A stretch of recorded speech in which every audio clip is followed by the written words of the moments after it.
And then on Christmas morning, early that morning, I check my email on my phone and I see that there's a letter with the biopsy results in my chart. And then around the same time, I also get a text on my phone that there's a letter with the biopsy results in my chart. This is on, let me remind you, this is on Christmas morning. And I was like, oh my goodness. I was like, that's weird. It made me pause because here's the thing. I don't know about you, but this is for me. I had never gotten a letter about test results. I had only ever gotten that, hey, the test results are in my chart, not there's a letter in my chart with your test results. And I was like, and I also had never gotten a text. I had only ever gotten emails about test results. So I thought that was weird. Hey there, it's Suzanne Oshima, life coach for women in midlife, and your fellow sister on a mission to empower and inspire you through the twists and turns of midlife. I'm here to help you transform it into your best life with the Life Is Now, Do It While You Can podcast. We only get one life, so let's make it count, and I'm super excited to dive into this new journey together. Hey there, I don't know about you, but being in my 60s lately has felt like having a car with 60,000 miles on it.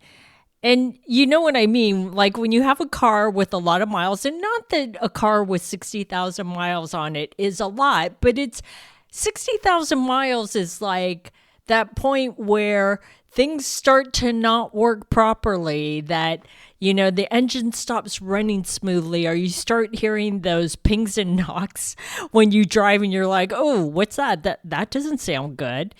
And you know something's not right. Well, that's how I feel in my 60s. And maybe you feel that way too, because sometimes I feel like, oh, that's weird. What was that? Or why am I feeling this pain here or there? And, ooh, that's been feeling that way for a little too long. Maybe I should get that checked out to figure out what's wrong, right? And to obviously to make sure that it's not a serious health issue. And I don't know. And I started to think about this the end of last year. I'm like, maybe I'm more sensitive to those pings and knocks because if you don't know already, I was diagnosed with a rare cancer in 2021. And so I'm very in tune to my body. When I start to feel something for a little too long, I'm like, ooh, maybe I should get that checked out. Which, by the way, if you're new to following me, is if you don't know already, for the last 4 years since I was diagnosed, wait, is that 5 years? Yeah, because it was the end of 2021, is I've been thriving with cancer. But I will say to you, it's always in the back of my mind when something in my body isn't feeling right. So anyway, at the end of last year, I had a few things that I needed to get checked. Some were routine, like, you know, the annual mammogram and getting a colonoscopy. And I've had a colonoscopy before, so it wasn't a big deal for me to get that done.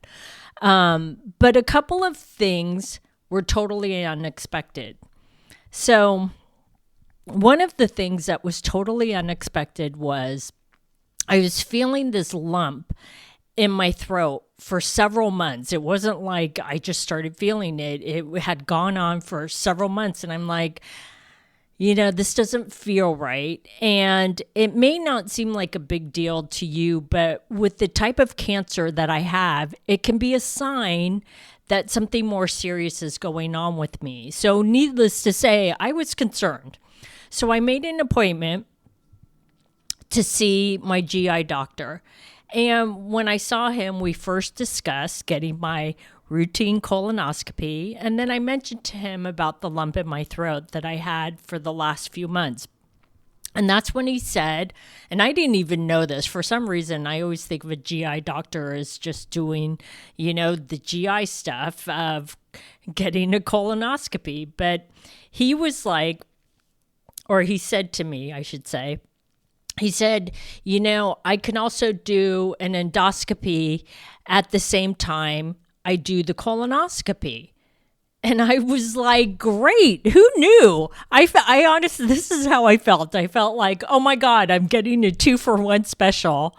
And the doctor said, if you'd like to get it done soon, I can fit you in next week, which I was thrilled about because like I said, I was trying to get all this stuff done by the end of last year because I just wanted to get all my health stuff done so I could start the new year off right.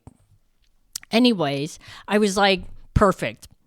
I just want to get this done and over with. And that's when he said, do you have someone to pick you up? And I said, no, I don't, because I don't have a partner. I don't have a husband. I don't have a boyfriend.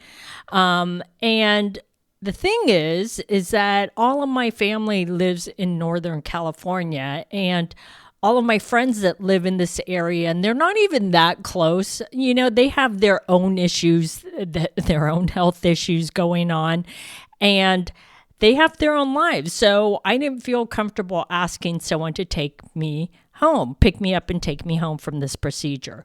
So I said to the doctor, I said, can I just take a Lyft home? Thinking, this is great. We have Lyft and Uber now, which we didn't have back when I got my colonoscopy the first time. So I said, can I just take a Lyft home? Thinking he would say yes, no big deal, because I'm not driving, somebody else is driving. And he said, no, someone has to physically pick you up and take you home to make sure you're okay.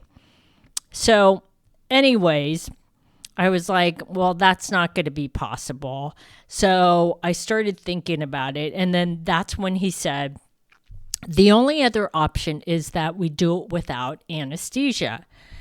And my first question was, well, is that going to be painful? And he told me that he had recently had his own colonoscopy done by one of his colleagues without anesthesia. And he said it was a little uncomfortable for a bit, but then he said it wasn't that bad. And here's what I thought in my mind was, well, I have a high tolerance for pain. I should be totally fine, because I do. I really do have a high tolerance for pain. So I was like, okay, I will do this without anesthesia. So on the day of my appointment, I go in and I'm really relieved that I'm getting these procedures done and that I'm going to find out everything is okay with both my throat and my colon, right? So to be honest, that's easier said than done, because that routine procedure turned into the most traumatic experience of my life. And I will tell you, I was in so much pain. I was literally screaming at the top of my lungs during the entire procedure. Now, here's the thing. I am not a doctor. I think you all know that. So here's my disclaimer. But I highly recommend you never do a colonoscopy or an endoscopy without anesthesia, because it was honestly the most painful experience I've ever had in my life. So I'm just sharing with you what my experience was. You do you if you want to get it done without anesthesia, but you should know that it was the most pain that I have ever experienced in my life. Anyways, when I got out of recovery, the nurse told me in recovery, she said, we could hear you screaming at the top of your lungs the entire time. And I was mortified. I was like, oh my God. And all I thought about was like, because, all these other people are there getting their endoscopies and colonoscopies, and they were probably frightened to death that they could hear me screaming at the top of my lungs.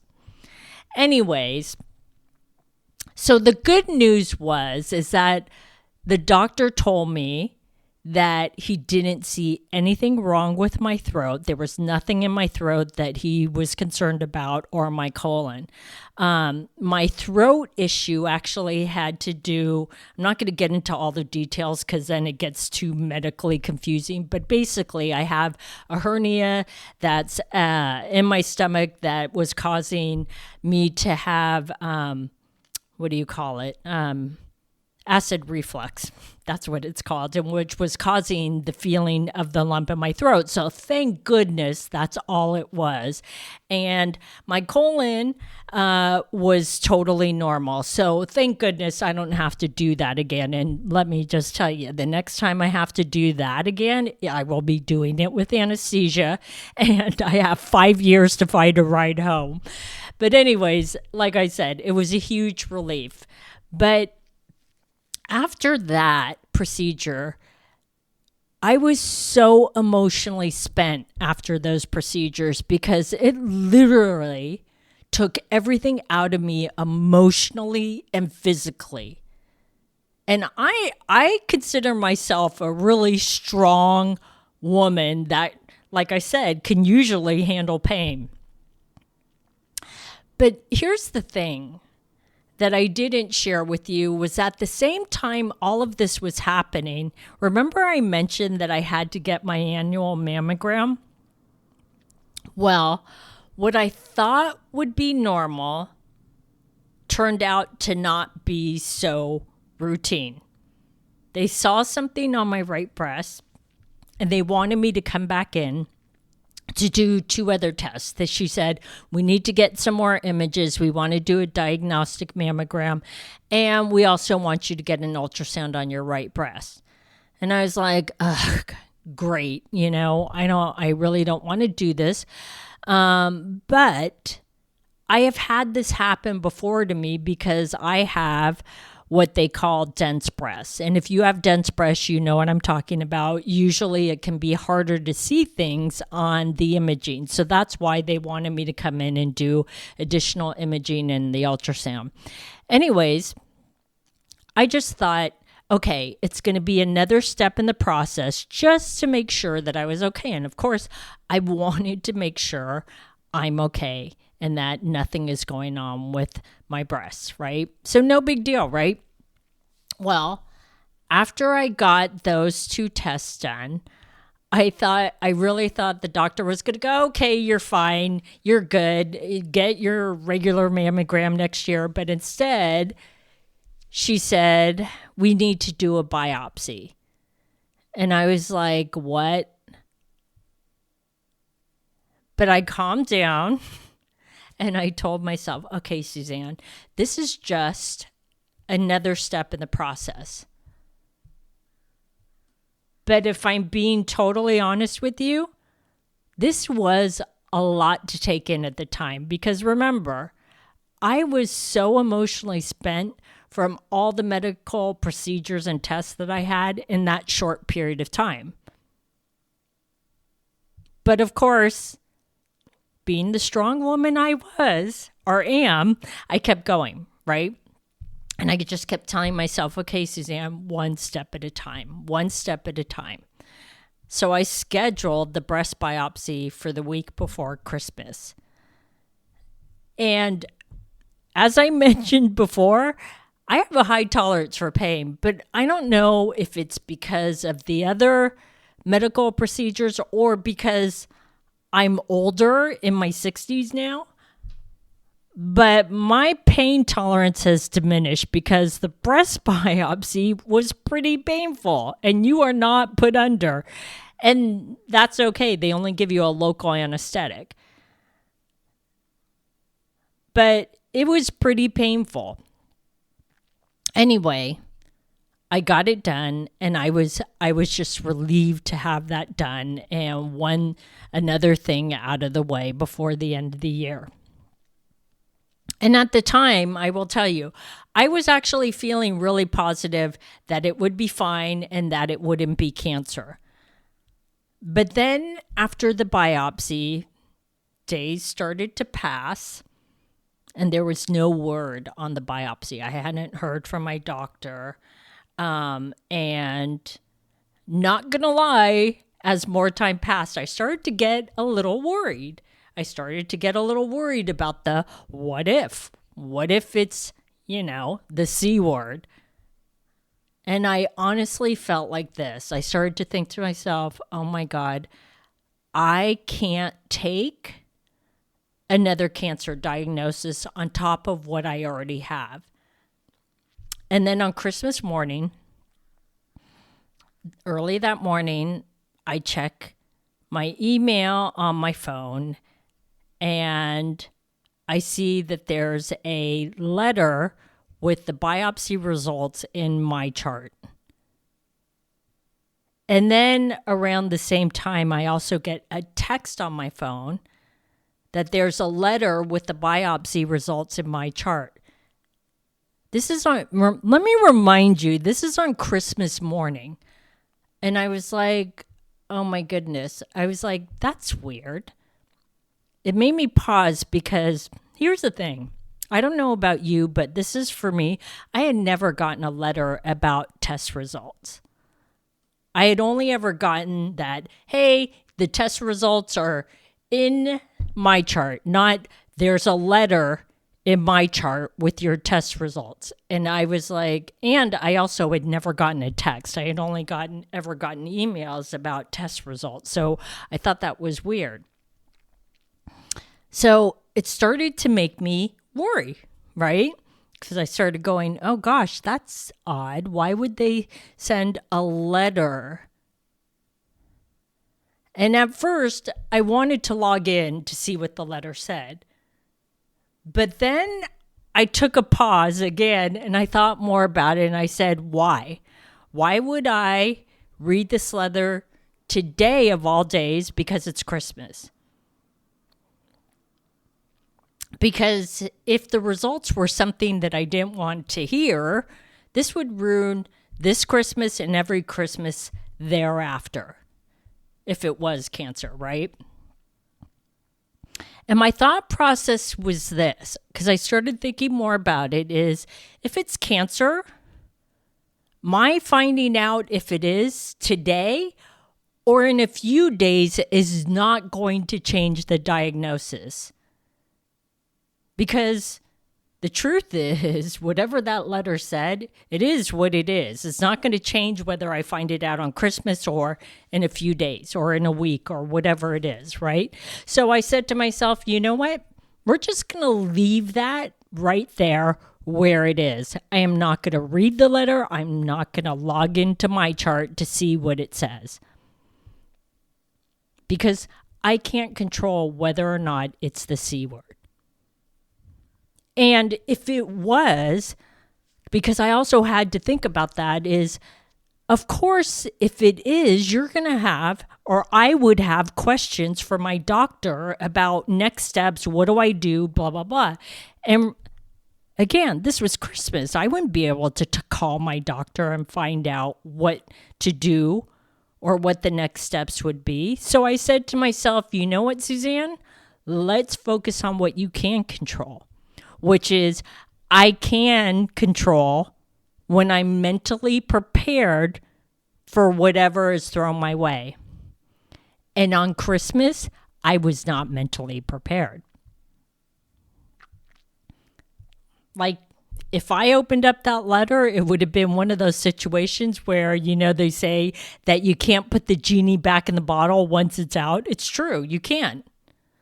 Especially if it wasn't the results I didn't want to hear, right? So in that moment, I just really needed support from above. And so I started talking to my parents and my uncle, who are no longer here with us on earth, and I started talking to them in heaven.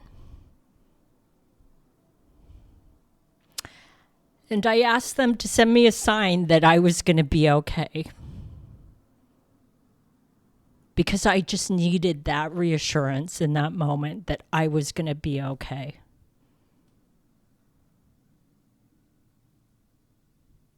And guess what? I looked out my living room window, and there it was. There was the sign. And it wasn't just any sign, it was a distinct sign. It was a rainbow. And it made me take pause because I knew in that moment it was a sign from above. And in that moment, I knew I was going to be okay and that everything would be okay. So after Christmas, a few days passed, and I got the call from my doctor with the test results. And she was calling to tell me the good news that the biopsy was benign. Thank goodness, right? I mean, after seeing the sign deep down inside, I knew I was going to be okay, but it's another thing to hear it directly from the doctor that you're going to be okay and that you don't need to worry. And I was so relieved after I hung up the phone with her and I started crying. And I actually surprised myself that I started crying because I was like, oh my goodness, because I didn't realize until that moment how much I had been holding in about my health and how I'd been carrying around the burden of all those medical tests that I had done at the end of the year, that I had gone through all by myself. And I felt a weight had been lifted off of me. The rainbow sign that I saw was right, that I was truly going to be okay. So here's what I want to share with you and what I realized through all of this is that in midlife, you and I are going to go through more medical tests and crises. And here's the thing, is that we can't control the diagnosis. We can't. We can't control how long we have to wait to get the results, and we can't control the timing, right, of when we get the results. So here's the thing. It's important for us to let go of what we can't control and put all our focus and energy on how we choose to walk through the process and all of those steps that we have to go through to get to the end result. So we can choose when we're emotionally ready to receive the results. And we can choose not to spiral. We can choose to focus on what we can control. I'm going to say that again. We can focus on what we can control. And that rainbow sign, it wasn't just a sign that I was going to be okay. It was actually a reminder that no matter what the outcome of whatever I'm going through, I am strong enough to handle it. And guess what? So are you. Wait, before you go, if there's one thing I realized through this whole situation, it's how much I was carrying all alone. The waiting, the fear, the what if, and here's the truth. You and I were not meant to walk through those scary times all by ourselves. So if you're tired of going through the ups and downs of midlife alone, and if you really want real connection, genuine friendships, and women who will show up for you when life feels uncertain or when you feel like you need it the most, then I want to invite you to join the waitlist for my community, the Circle of Love Sisterhood, because it's a loving and supportive community of women who are ready to connect, make new friends, and thrive in midlife together. Because no woman should have to carry the what ifs alone. So you can join the waitlist at SuzanneOshima.com/waitlist. And you'll be the first to know when the doors open this spring. And I can't wait to welcome you in. Legal disclaimer. This podcast is presented solely for educational and entertainment purposes. This podcast is not intended as a substitute for the advice of a physician, licensed coach, psychotherapist, or other qualified professional.